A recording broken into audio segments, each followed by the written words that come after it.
আর্জি জানাচ্ছেন, কারণ প্রায় ৩৫টা জায়গায় তাদের যে মাননীয় উকিল তিনি বলেছেন ৩৫টা জায়গায় প্রশ্ন উত্তর পাওয়া যায়নি।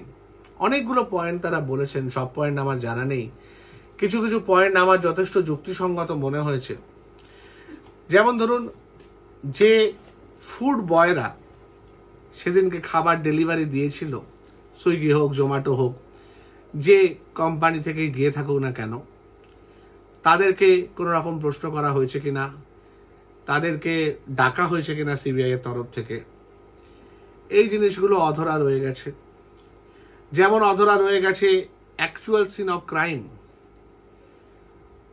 অনেকেই বলছেন বা সেন্ট্রাল ফরেন্সিক ল্যাব বলছে যে ওখানে ক্রাইম হয়েছে বলে তার এভিডেন্স পাওয়া যাচ্ছে না।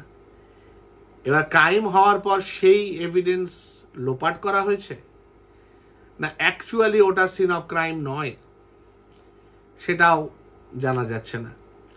কয়েকজন বলছেন যে ওই সময়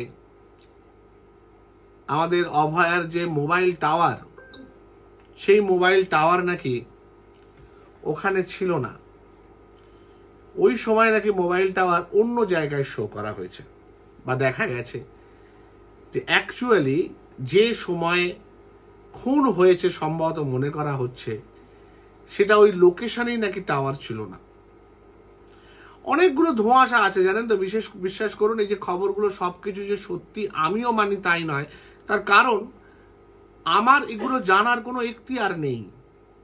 আমার কেন্দ্রীয় যে তদন্তকারী যে সংস্থা, তার ভেতরে একদম এই ধরনের খবর আমাকে জানানোর মতো লোক নেই। আমি সাংবাদিক নই।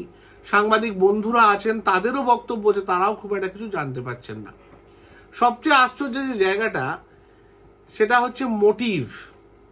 একটা মেয়েকে মারার কারণ, যেটা আমরা এক নম্বর দিন থেকে বলে যাচ্ছি এবং দিনের পর দিন বলে যাচ্ছি, একই কথা একদম সেই ফাটা রেকর্ডের মতো বলে যাচ্ছি, সেটা হচ্ছে মেয়েটিকে মারা হলো কেন। সেই কারণটা অন্তত যদি কেন্দ্রীয় সংস্থা বা রাজ্যের পুলিশ প্রশাসন আমাদের কাছে অন্তত একটা হিন্টসও দিত, কারণ কেউ সেটা জানে।